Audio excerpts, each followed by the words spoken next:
में हम लोगों ने अभी तक इलेक्ट्रोड विभव, मानक हाइड्रोजन इलेक्ट्रोड विभव, ये सारी चीज़ों को समझ लिया है। और इस सब में जो कंसंट्रेशन होता है वह 1 मोलर होता है। लेकिन नेंसर्ट ने सबसे पहले इस बात का अध्ययन किया कि जो इलेक्ट्रोड विभव होता है उसका मान जो विलयन होता है उसकी सांद्रता और ताप पर भी निर्भर करता है। विलयन की सांद्रता, जैसे हम लोग जब जिंक का इलेक्ट्रोड बनाते हैं तो जिंक सल्फेट के 1 मोलर विलयन में जिंक की 6 डुबाते हैं। कापर का इलेक्ट्रोड बनाते हैं तो कापर सल्फेट के 1 मोलर विलयन में कापर की 6 डुबाते हैं। तो नेंसर्ट ने इसी बात का अध्ययन किया कि अगर जो विलयन की सांद्रता है उसको बदल दिया जाए और टेम्परेचर को बदल दिया जाए तो इलेक्ट्रोड विभव जो होता है बदल जाता है। तो नेंसर्ट समीकरण क्या है? इलेक्ट्रोड विभव विलयन की सांद्रता तथा ताप के बीच संबंध को प्रदर्शित करने वाले समीकरण को नेंसर्ट समीकरण कहते हैं। बात समझ में आ गई कि इलेक्ट्रोड विभव विलयन की सांद्रता और ताप के बीच में संबंध प्रदर्शित करने वाले समीकरण को क्या कहते हैं? नेंसर्ट समीकरण।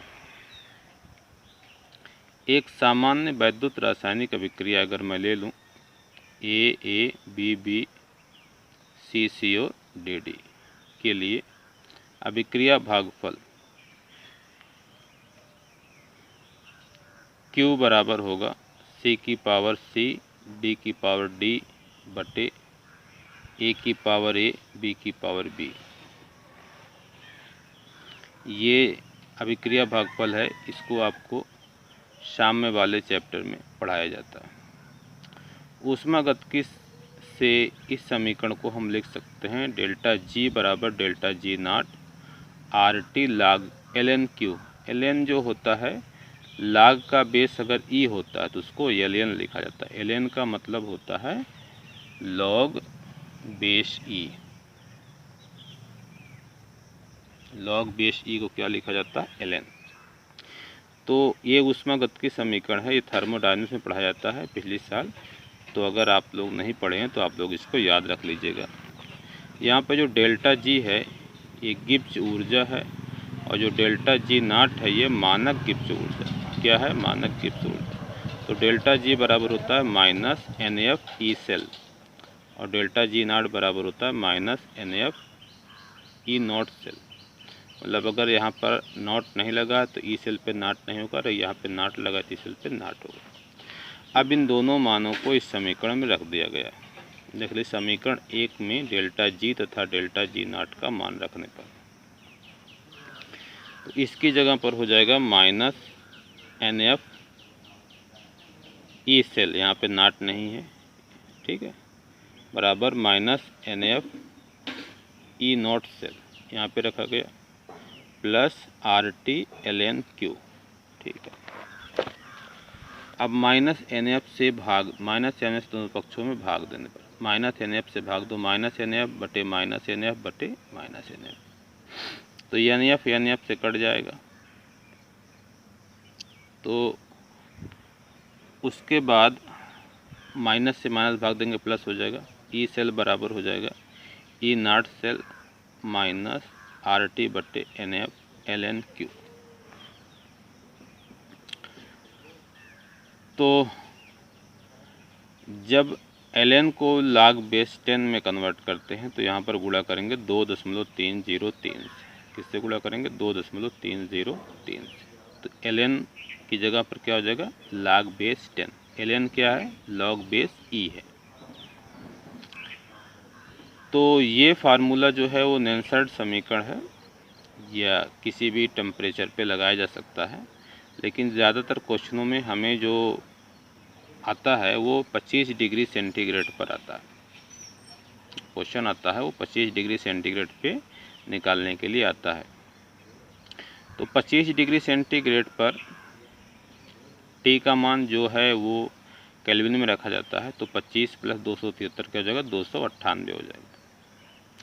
आर जो है वो गैस कांस्टेंट है, गैस नियतांक है, इसका मान होता है 8.314 AmK में होता है। एफ होता है फैराडे, फैराडे जो होता है 1 मोल इलेक्ट्रॉनों का आवेश होता है और ये लगभग माना जाता है 96,500। तो इसका मान तो पता है 2.303, आर का मान 8.314, एन जो है इलेक्ट्रॉनों की संख्या जिसका क्या हुआ स्थानांतरण हुआ, और एफ जो है फैराडे 96,500। तो ये जो मान रख लिया गया है इसको हल करने पर आता है 0.0591/n log Q। Q क्या है?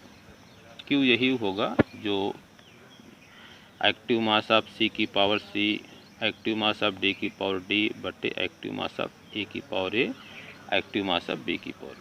तो Q यही है, Q यही आप रख भी सकते हो, ये Q का मान यही है। तो अभी मैं इसको किताब से समझाऊंगा। तो ये फार्मूला तब लगाना है जब टेम्परेचर 25 डिग्री सेंटीग्रेड दिया हो। ये जो है नॉर्मल टेम्परेचर पे लगाना है, किसी भी टेम्परेचर पे लगाना है। अब मैं इसको बुक में समझा रहा हूँ। देखिए एक मान लीजिए कोई रिएक्शन है, M है प्लस N, ये N इलेक्ट्रॉनों को लेके M में कन्वर्ट हो रहा है। तो ई सेल जो इसका इलेक्ट्रोड विभव होगा मेटल M का, यह हो जाएगा E0 - RT/NF log ln। अब देखिए अगर Q निकालना है तो ये जो राइट में होता है ऊपर लिखा जाता है, लेफ्ट वाला नीचे। तो MS का एक्टिव मास बटे N + N AQ का एक्टिव मास। ये जो बड़े ब्रैकेट में लिखा है इसको एक्टिव मास पढ़ते हैं, मतलब उसका सांद्रण से मतलब होता है। तो सॉलिड का जो सांद्रण होता है वो 1 होता है, तो MS की जगह पे क्या रख दीजिएगा 1। किसी भी ठोस की सांद्रता को 1 माना जाता है, ये आपने पढ़ा भी होगा इक्विलिब्रियम में। तो यह हो जाएगा 1। तो यह जो मेटल है M है उसका किसी भी टेम्परेचर पर क्या है इलेक्ट्रोड विभव है। अब देखिए जैसे यहाँ पर हमने एक गैल्वानिक डेनियल सेल के लिए निकाला है। तो डेनियल सेल में क्या होता है कॉपर और जिंक होता है। तो कॉपर के लिए निकालेंगे इलेक्ट्रोड विभव किसी टेम्परेचर पे, तो ECU2 + Cu जो हो जाएगा E0 - जानते हैं ना कॉपर जब न्यूट्रल होता है तो 2 इलेक्ट्रॉनों का लॉस होता है, 2 इलेक्ट्रॉनों का ट्रांसफ़र होता है, RT/2F इसी फार्मूले में। ठीक है, इसी फार्मूले में M की जगह कॉपर रख दिया गया है और N की जगह 2 रख दिया गया है। 2 क्यों रखा गया? क्योंकि आप लोग जानते हैं कि कॉपर और जिंक की जो शेल रिएक्शन होती है उसमें 2 इलेक्ट्रॉनों का लॉस होता है, 2 इलेक्ट्रॉनों का यूज़ होता है।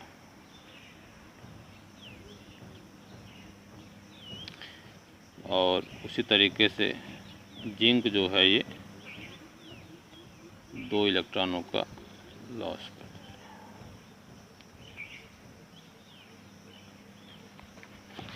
इसीलिए इनका मान इसमें 2 रखा गया।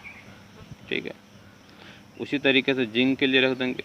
तो जब ई सेल निकालेंगे तो ई कैथोड - ई एनोड, कैथोड जो होता है कॉपर का होगा, तो इसमें से इसको घटा देंगे तो हमें क्या मिलेगा ई सेल मिलेगा। तो जब घटाएंगे तो देखिए ये मान रख के घटा लेंगे तो E0 Cu और ये जो पूरा है ये E0 सेल हो जाएगा। ठीक है ना, ई कैथोड - ई एनोड दोनों पे नॉट लगा तो E0 सेल हो जाएगा। और इसमें से RT/2 जब कॉमन ले लेंगे तो ये जो होगा पलट जाएगा, log A - log B बराबर क्या होता है log A/log B। तो ये आ जाएगा। और इस तरीके से भी आप चाहें तो इसको निकाल सकते हैं, जो मैंने फार्मूला बताया है इसमें इस तरीके से भी आप निकाल सकते हैं। इसे आपको डायरेक्ट अगर निकालना है तो ये जब जोड़ेंगे तो ये इलेक्ट्रॉन तो कट जाएंगे, तो ये हो जाएगा zinc solid plus Cu+2 aqueous इसके बाद zinc +2 aqueous plus Cu solid. तो इसके लिए अगर हमको डायरेक्ट सेल रिएक्शन लिखने हैं तो हम लिखेंगे ई सेल बराबर ई नॉट सेल माइनस, अगर हमें ln में लिखना है RT/NF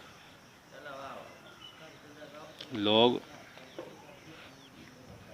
ये ऊपर लिखा जाएगा और ये नीचे, प्रोडक्ट साइड हमेशा ऊपर लिखी जाती है। तो यहाँ पर हो जाएगा Zn + 2 Cu solid Zn solid और Cu +2। तो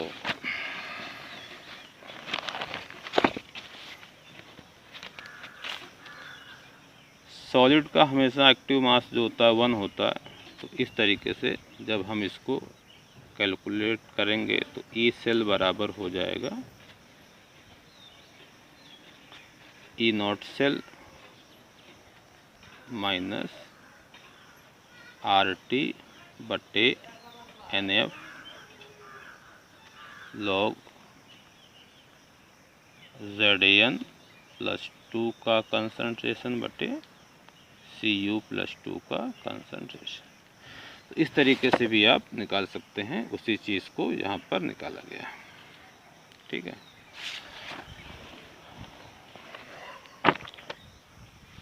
आप अगर 25 डिग्री सेंटीग्रेड पे निकालेंगे 298 केल्विन पे, तो अभी मैंने निकाल के बताया है कि वो हल करने पर 0.0591 आता है, या 59 भी लिख सकते हैं। 2 जो है वो n की जगह पे, क्योंकि 2 इलेक्ट्रॉनों का ट्रांसफ़र हो रहा है।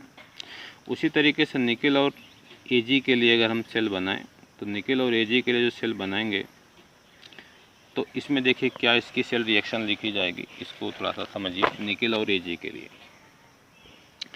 पहली बात, जो निकल होगा वो उसका नेगेटिव होता है। मैं दिखा दे रहा हूँ, देखिए निकल का मानक अपचयन विभव जो होता है ये -0.25 होता है, और Ag का देखिए प्लस में होता है 0.77। तो जिसका कम होता है वो एनोड होता है, जिसका अधिक होता है वो कैथोड होता है। तो निकल और Ag में निकल ये जो सॉलिड है ये क्या करेगा, ये निकल आयन में कन्वर्ट हो जाएगा, 2 इलेक्ट्रॉन छोड़ देगा। और जो Ag प्लस आयन है ये 2 इलेक्ट्रॉनों को ले लेगा और ये Ag में कन्वर्ट हो जाएगा। ये इलेक्ट्रॉन कटना चाहिए, जितने इधर इसमें होना चाहिए उतने इसमें होना चाहिए। तो जब इसको हम जोड़ेंगे दोनों रिएक्शनों को तो ये हो जाएगा निकल solid plus 2 Ag plus aqueous विलयन की बात हो रही है, यहाँ पर लिख भी लीजिए एक्वस निकल एक्वस और 2 Ag। तो जब इसके लिए हम सेल रिएक्शन लिखेंगे तो ई सेल बराबर हो जाएगा E naught cell. E naught cell तो हम आसानी से निकाल लेंगे, E0 cathode minus E0 anode. ठीक है, मतलब 0.77 माइनस 0. जो निकल का है 23 जो भी है करके निकाल। इसके बाद हम लिखेंगे RT/2F, n की जगह पे 2 लिखा जाए क्योंकि 2 इलेक्ट्रॉनों का ट्रांसफ़र हो रहा है, ln Q। तो Q की जगह क्या लिखा जाएगा, Q की जगह पर ये देखिए ये तो सॉलिड है ना, तो ये तो छोड़ दिया जाएगा, ये 1 1 हो जाएगा, तो उसको लास्ट में छोड़ते ही हम जिसको लिखेंगे आयन वाले को, ठीक है। तो ये हो जाएगा Na+2 का कंसंट्रेशन बटे Ag प्लस,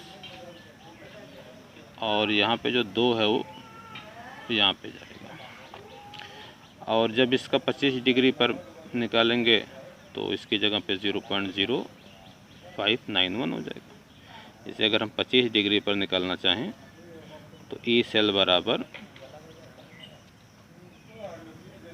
ई नॉट सेल माइनस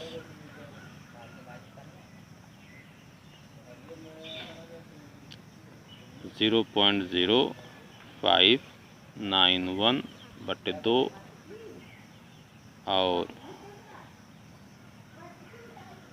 log